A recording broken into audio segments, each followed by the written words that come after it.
for whom I am new. I am Dr. Praveen. Actually, I am a bit familiar to these type of questions. Okay, I cracked AIMS 3 years back. So, इस AIMS में, particularly for the just before class PSM, you would have come across many new type of questions. Thankfully, for pathology, we have very straightforward questions. And what I have given, every reference from pathology is from Robbins. What it means that if you read Robbins, you can solve 100% of questions. Not a single question is out of Robbins. Not a single question is out of Robbins. In pathology, every 20 questions is from Robbins. Okay. Sir, what remote? Okay. Well, this question must have been the first question of many of you. सबने appear किया था AIMS? Everyone? Okay. So a person is having painless lymphadenopathy on biopsy binucleated owl-shaped nuclei. But this comes to a question, what comes to your mind? Reed-Sternberg cell. Okay. With a clear vacuolated area. Now what is this? Clear vacuolated area. If you would have attended the audio-visual class, I showed you this. Well, some of you left, but for some of you actually appeared in this class, clear vacuolated area around a Reed-Sternberg cell. I told you this is an artifact, if you remember. I told you this is a nodular sclerosing variety. The diagnosis is right in the third line. The diagnosis is right made in the third line. A Reed-Sternberg cell surrounded by a clear vacuolated area is a morphological finding seen in nodular sclerosis. Let's read the question again.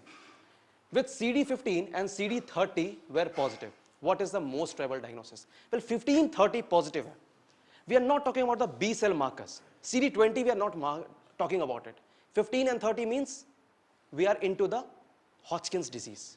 Well, Hodgkin's disease code WHO ने दो part में divide किया था. We discussed this. It is classical and nodular lymphocytic predominant.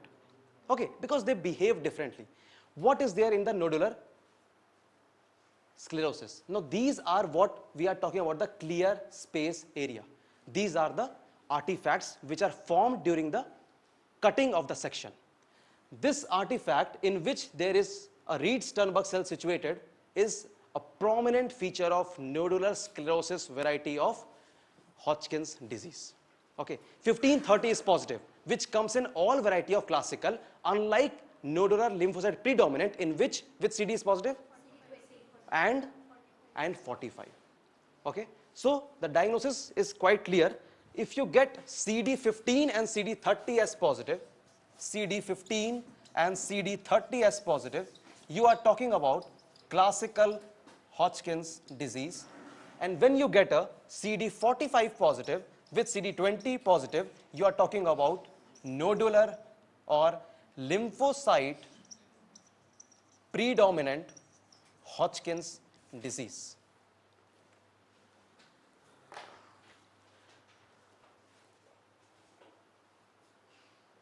Well, large granular lymphocytic lymphoma, it is not a Hodgkin's disease. It is a non-Hodgkin's disease.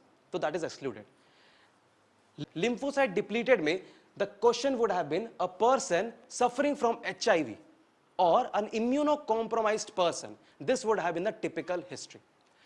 It is important to note that usually the nodular sclerosis are Epstein-Barr virus negative. This is a very, very important MCQ. Nodular sclerosis variety of Hodgkin's disease is Epstein-Barr virus negative, while the lymphocyte depleted variety has 90% positivity of Epstein-Barr virus cells. So the diagnosis or the question for this answer is nodular sclerosis type of Hodgkin's disease. Quite a simple question. Most common NHL in lymphoma. TND, I think I was with you. Diffuse large B-cell lymphoma. This was the question that was also in the TND. Most common non-Hodgkin's lymphoma is diffuse large B-cell lymphoma. I told you every organ in the body has the most common lymphoma of NL, that is diffuse large B-cell lymphoma, except stomach, which is maltoma. Very good. Please remember this point. Every organ in the body has the most common lymphoma of diffuse large B-cell lymphoma, DL, BCL, except stomach. जो question आया था May exams में. The most common lymphoma in stomach is, it is B cell maltoma. Okay? That orbit में भी sir NLBCL होता है, DLBCL होता है. DLBCL. Exactly, DLBCL sir. Follicular lymphoma. Okay. Second most common type of lymphoma is follicular lymphoma. Remember this point. कभी ये भी हो सकता है कि DLBCL आपके choice में ना हो, and then you will have to trust on follicular lymphoma. Anaplastic large cell lymphoma is a very rare and is very malignant, and large T cell leukemia lymphoma mostly presents with a mediastinal mass. So the answer is diffuse large B cell lymphoma. Now because you would be appearing in NEET exam in a few days, I have a picture for you. Well, it is difficult for you to identify it, but at least if you get a similar type of question, you get a lymphoma and the biopsy has been shown. Very large cells with a vesicular pattern. It can be DLBCL, that is diffuse large B cell lymphoma. Morphologically, they are large cells and a prominent nuclei. They are large cells with a prominent vacuolated nuclei. Remember this. Okay? So the most common lymphoma again is DLBCL. Moving to next question. About CML in children. Well, if you remember what I told you, in CML, the diagnosis should be... Okay. Still discussed, so we can just skip it. But remember, BCL is very positive, and this is the Philadelphia chromosome with a long arm translocating with a long arm of 922. So drug of choice is protease tyrosinase. So as discussed it, so we'll not discuss it. I'll move ahead. Platelet is attached to collagen. T and D, my first question. It is von Willebrand factor, and this is the endothelium over which there is the collagen. These big drops are the platelets. The platelets are attached to this collagen by glycoprotein 1B.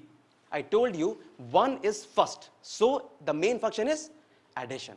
And if this is deficient, it causes either von Willebrand factor due to von Willebrand factor deficiency, or due to a deficiency of GP1B, it will cause Bernard-Solier syndrome. A very simple question. Similarly, if 2B3 is absent, platelet aggregation will not there, and the disease will be Glanzmann thrombasthenia. Now this can be a very, very important question in NEET. One question from clotting if comes will definitely be on this diagram. Remember this diagram. Given in Robbins, you can write down the page, it is page 116, 8th edition. Okay, a 16-year-old Afro-American boy presenting with a non-healing ulcer of the foot. Afro-American, those who have read Robbins, उसमें ये word लिखा हुआ है, Afro-American. I am telling you, read Robbins very carefully, or tell your juniors to do so. Afro-American boy presenting with a non-healing ulcer of foot with recurrent pneumonia, chronic hemolytic anemia. Where are we? We are into sickle cell anemia, okay? The peripheral blood erythrocyte showed some peculiar appearance. Well, it was also shown in the audiovisual that this peculiar appearance is of the blood cells going to sickling appearance. Okay. Now, why does a sickle cell anemia produce recurrent pneumonia? Because of vaso-occlusive symptoms. Why does it cause chronic hemolytic anemia? Because these RBCs, when they pass through the spleen, they do not get modified. In that process, the spleen destroys it, which causes hemolysis. And non-healing ulcer of foot is again due to the infections. So, of course, most likely causes, it is single amino acid base substitution, that is at the 6th position, glutamic acid to valine. A very simple and short forward question. So point mutation at the 6th position of the beta globulin causes this feature, and the most common features are initial splenomegaly followed by autosplenectomy. Okay. Well, this diagram is what you just saw in the audiovisual class that you attended, which is not a feature of megaloblastic anemia. This is probably a repeat from the May exam, if you remember. Mild splenomegaly. Now, why does this appear? If you remember what I told you in the T&D, in megaloblastic anemia, there is ineffective erythropoiesis. Bone marrow is cellular, but there is pancytopenia in the peripheral blood. Why does that occur? Because the blood cells that are produced are not normal. Okay, they have deficient B12. So as soon as they come in the peripheral blood, they get destroyed. So a mild degree of hemolytic anemia is always present in megaloblastic anemia. Did you get this? A mild degree of hemolytic anemia will always be present in hemolytic anemia due to ineffective erythropoiesis. Remember this word, ineffective erythropoiesis, which also causes basophilic stripling, if you remember that. So mild splenomegaly will be due to the hemolytic episodes, the ongoing hemolytic episodes, because the RBC are being destroyed where? In the spleen. That will cause mild splenomegaly. Increased bilirubin, of course, due to the hemolytic anemia, there will be increased bilirubin, mostly indirect. Increased NRBCs. There always occurs, due to hemolysis, more amount of production of the nucleated, that is juvenile RBCs from the bone marrow. But because it is an anemia, so reticulocyte will not be seen. Of course, reticulocytosis is only a feature of single anemia, that is hemolytic anemia.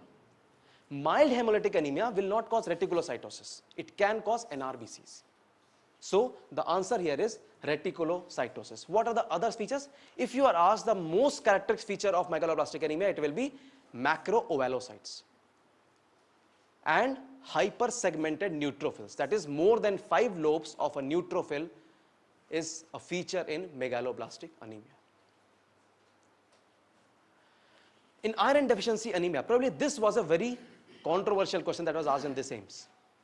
In iron deficiency anemia, all of the following are true except latent iron deficiency anemia is the most common presentation in India. Transferrin saturation less than 16%. Serum ferritin is the earliest marker. It can present without detectable abnormalities. I know many of you would be just thinking about transferrin receptors. I don't know why. I told you very clearly, this is the table direct from Winthrop's, from which the question has been taken. Now, iron deficiency anemia presents in 3 stages: pre-latent, latent, and anemia. If you see very carefully, just important differences are, in the anemia stage, hemoglobin and MCV is reduced. When this is not reduced, it is either called a latent or a pre-latent. But the first, remember, the first marker to be reduced is ferritin, and it is not and never transferrin receptors. I told you, serum ferritin is the most sensitive marker for iron deficiency anemia. But when you are talking about the response, then you can see transferrin receptors. So serum ferritin is the first thing that is reduced, and that is in the pre-latent stage. Okay? So one option is correct. Serum ferritin is the earliest marker for iron deficiency anemia. Clear? Okay. Latent anemia is one in which hemoglobin and MCV are normal. But in India, what happens? Mostly of the people who present are presenting with anemia. There's a difference between iron deficiency and iron deficiency anemia. Iron deficiency anemia means the third stage, in which the hemoglobin has reduced. The first 2 stages mein hemoglobin is normal. So if you again look back to the options, of course, first option, latent iron deficiency is most common presentation in India. It is not so. Iron deficiency anemia is the most common presentation in India. Latent is not. Because latent mein hemoglobin and MCV will be normal. Okay? Transferrin saturation is less than 16%. Of course, it is a true option. Serum ferritin is the earliest marker. We just saw it is the right option.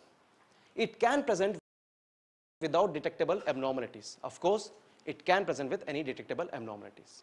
So the right answer here is latent iron deficiency is the most common presentation in India. Remember this. Okay? This is what you can get in a NEET exam. Plenty of microcytic and hypochromic. These are the cells with full hypochromia that can be seen in iron deficiency anemia. Remember this diagram. If you get one diagram from pathology, it will be microcytic hypochromic picture of iron deficiency anemia. Pure red cell aplasia is associated with all except.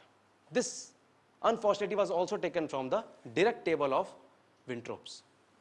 Well, ABO incompatibility after renal transplant, 5q syndrome, drugs, and large granular lymphocytic leukemia. This is also given in Robinson. What is pure red cell aplasia?